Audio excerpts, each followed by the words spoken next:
In this segment, we'll be covering the TFT Handline Upgrade. Why would you want to upgrade your handline nozzle? Well, a couple reasons. One, it'll bring your nozzle up to NFPA flow compliance.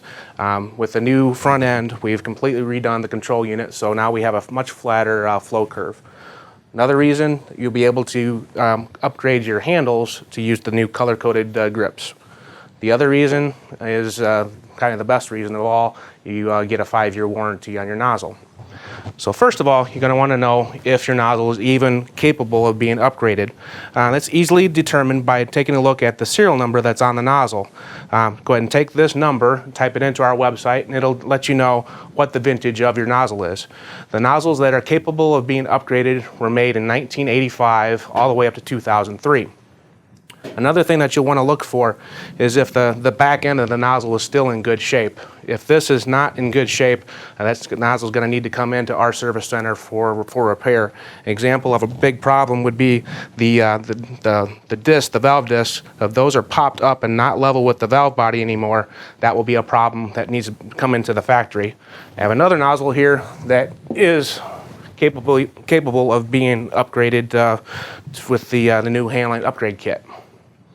What's included in the kit, as I said before, is the new front end, a new bail handle, screws, safety screws, springs and balls. We've actually sent too many of the springs and balls, so if you do have some parts left over when you get done, don't worry. That's to be expected. We've also included a new label, a vial of thread locking material, and also the instructions. First thing that we'll want to do is remove the bail handle. What you'll want to do is, these screws also have Loctite installed from the factory, so they may be somewhat difficult to remove. So a acetylene torch, some type of small torch, may be required to heat up the screws. What that does is it crystallizes the Loctite so that it can be easily removed. Once you try the screw, if it doesn't back off, go ahead and use the heat, and then it should come out fairly easy. So let's go ahead and remove these screws here.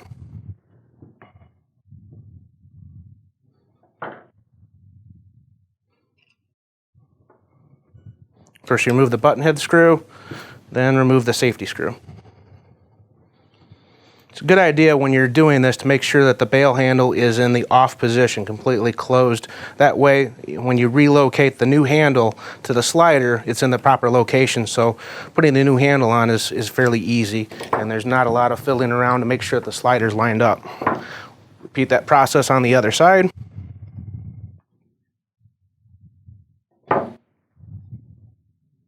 Okay, once those are removed, carefully remove the bail handle, and you'll see that the balls and springs want to kind of pop out on you.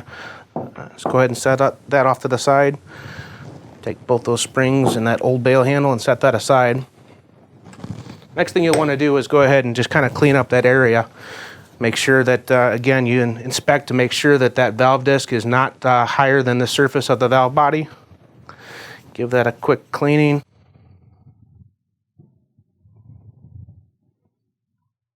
May not be a bad idea also to take a Q-tip and just make sure that those threads are nice and clean. If there's any contamination as far as grease inside those threaded holes, the Loctite will not set up and it will not hold. Now that we've got it clean, we can go ahead and open up our vial of Loctite here and get our handle ready. What you want to do is go ahead and insert a spring into each side of the handle. Put a little dab of grease. Grease is basically just to hold the ball in place so that as you're moving back and forth, the ball doesn't fall out on you. It also provides a little bit of lubrication for that spring to move back and forth in the pocket. And do the same thing to the other side.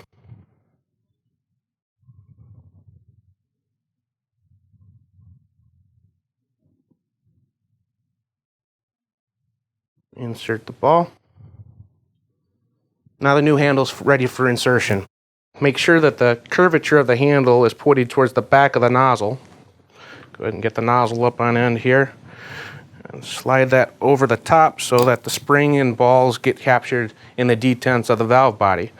What you'll want to do now is to go ahead and slide that completely forward into the same position as what you did remove it. Now we're ready to insert the new safety screws and regular button head screws. take this screw, apply a small amount of Loctite to it all the way around. Use your 7/32 Allen wrench again, insert that in, screw that down.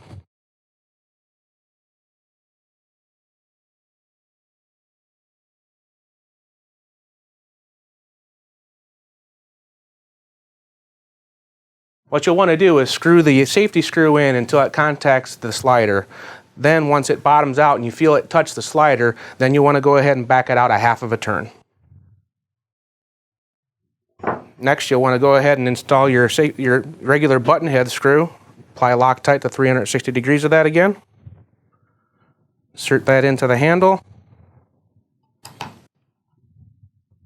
Screw this one in until it's completely tight. This side's done. Now we'll go ahead and repeat the process for this side. Insert that screw, make sure the slider is lined up. Screw that in again until it touches the slider. Feel it touch, back it off a half a turn. Ready for the button head screw. A little bit more Loctite. Insert the screw.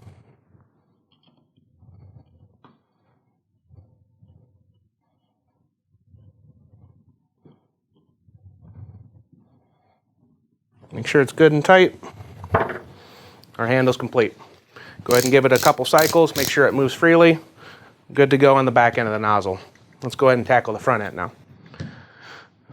You'll need a 3/32 Allen wrench to do the front end of the nozzle. There's two small set screws, here and here. All you need to do is back those out. There's a bit of vibration material that's on the screw that keeps those from backing out. There's no Loctite on these screws, so you will not need the heat in this section. Back those out. They do not need to come completely out of the nozzle body. Once those are backed out, the nozzle should come completely out of the front end. Just completely screw it all the way out. Set that aside. Now we're ready for our new front end. What's important in this step is to make sure the valve handle is closed. This is intricate for making sure that the shutoff is done correctly. So make sure it's in the closed position. Now is also a good time to kind of take a look at your slider inside of here. Make sure it's in good condition. There's no nicks or cuts or dings in that front end. It's also a good time to get a little bit of lubrication in there. So put some on your brush. At the front edge of that slider, just put a little bit of grease around there, and then we'll go ahead and actuate that back and forth. That'll get those O-rings that are inside there, some lubrication that's needed. Now we're ready to install the front end. Simply screw that in place. You want to screw this down all the way until that white piece of plastic that was on the end of it makes contact with the slider. That's your shutoff. Now what you want to do is go ahead and open up the bail handle and put your thumb right next to this red mark. What we'll want to do is go ahead and screw that in a little bit farther so that one segment of that red indicator moves in. When slide this shut again, that holds the front end in place. And then we can go ahead and tighten down the set screws again.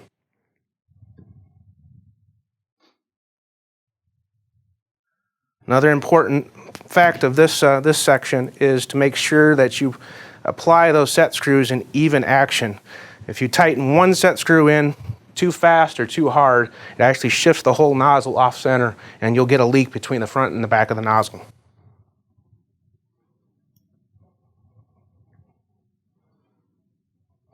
Screw it in until you make contact. Come back to the other side, give a little tighten. Tighten this side. It's done. So now you've got your new front end installed. Make sure you check for free operation. Make sure that you didn't tighten it in too far. The way to tell that is when the nozzle is completely shut, it should go completely into that front detent. If it does not go into that detent completely, that means you've got the front end too far in. Another test is to dump a cup of water into the back end. Make sure it does not leak. That makes sure that you have enough compression to seal that off completely. Last step, we'll go ahead and take a razor blade. Scrape this label off. Remove that old label. Clean that label area off good.